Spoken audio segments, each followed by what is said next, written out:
Hello बच्चों, let's the question and the question says. यहाँ पर एक रिएक्शन दिया हुआ बच्चों, यहाँ पर ठीक है। बोरिक एसिड का NaOH के साथ रिएक्शन दिया गया और पूछ रहा है यहाँ पर कि how can this reaction is made to proceed in forward direction. यानी कि हमें इस रिएक्शन को फॉरवर्ड डायरेक्शन में लेके जाना है, तो ये कैसे होगा। कैसे होगा, ऑप्शन यहाँ पर दे रखा है। Addition of cis 1 to diol, addition of borax, addition of trans 1 to diol and addition of Na2HPO4। ठीक है। तो अब यहाँ पर क्योंकि यहाँ पर किसका बात किया गया बच्चों, फॉरवर्ड डायरेक्शन का। तो कोई भी रिएक्शन फॉरवर्ड कब होगा, एक तरह से कह सकते हैं जब उसके प्रोडक्ट को हम लोग क्या कर सकते हैं, सेपरेट आउट कर सकते हैं। ठीक है। यदि किसी भी प्रोडक्ट को यदि हम आसानी से यदि अलग करते जाएं, तो ये जो रिएक्शन है वो फॉरवर्ड डायरेक्शन में शिफ्ट होता चला जाएगा। ठीक है, समझ में आता है। अब यहाँ पर क्या हम लोग ऐड करें कि हमारा जो रिएक्शन है फॉरवर्ड हो जाए, यानी कि हमारा जो ए वन इसमें से जो एक प्रोडक्ट है उसको हम आसानी से निकाल पाए। तो बच्चों यहाँ पर जो सिस 1 टू डायोल है, ठीक है, जो सिस 1 टू डायोल है, ठीक, ये क्या करता है, ये इस जो प्रोडक्ट है इसके साथ एक क्या बनाता है, स्टेबल कॉम्प्लेक्स बनाता है। ठीक है। तो ये इतना स्टेबल होता है कि इसको हम लोग आसानी से सेपरेट आउट कर सकते हैं। तो जितना ज़्यादा ये सेपरेट होता चला जाएगा, यानी कि इसको हम लोग रिएक्शन मिक्सचर से प्रोडक्ट से अलग करते जाएंगे, ये रिएक्शन इतना ही फॉरवर्ड होता चला जाएगा। ठीक है।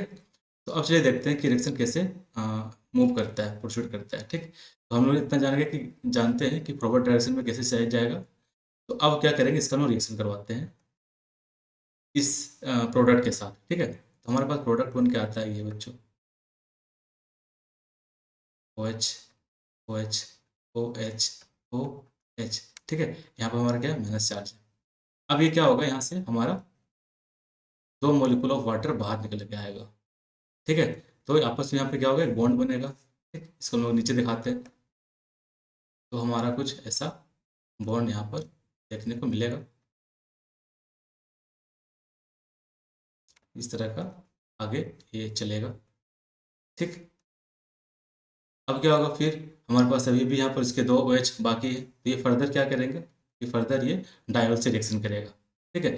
फर्दर ये क्या करेगा, डायोल से रिएक्शन करेगा। ठीक।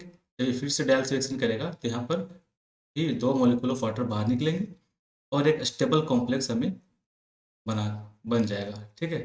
ये हमें एक स्टेबल कॉम्प्लेक्स दे देगा। ठीक है। और यहाँ पर ये माइनस, ये क्या कितना, ये काफ़ी ज़्यादा क्या होता है, स्टेबल कॉम्प्लेक्स होते हैं, यानी ये स्टेबल कॉम्प्लेक्स होते हैं। तो इसकी स्टेबिलिटी के कारण ही बच्चों ये क्या होता है कि यहाँ से इसको हम क्या कर सकते हैं, प्रोडक्ट से बाहर निकालते चले जाएंगे, जिसकी वजह से क्या होगा कि हमारा जो रिएक्शन है वो फॉरवर्ड डायरेक्शन में शिफ्ट होता चला जाएगा। ठीक है। ये रीज़न हो गया। दूसरा रीज़न क्या होगा कि ये जो हमारा डायोल है, सिस 1 टू डायोल जो है, ठीक है, ये सिस 1 1 2 डायोल जो है, ये क्या करता है बच्चों, ये क्या करेगा, इसकी एसिडिटी को इन्हांस करेगा। ठीक है। हमारा जो बोरिक एसिड है उसकी एसिडिटी को क्या करेगा, इन्हांस करेगा, यानी कि इसकी एसिडिटी को बढ़ाएगा, जिसके चलते यहाँ पर रिएक्शन काफ़ी फास्ट होगा।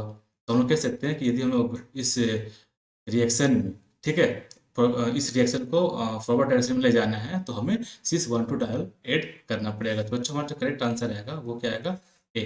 Hope you understood it well, best of luck.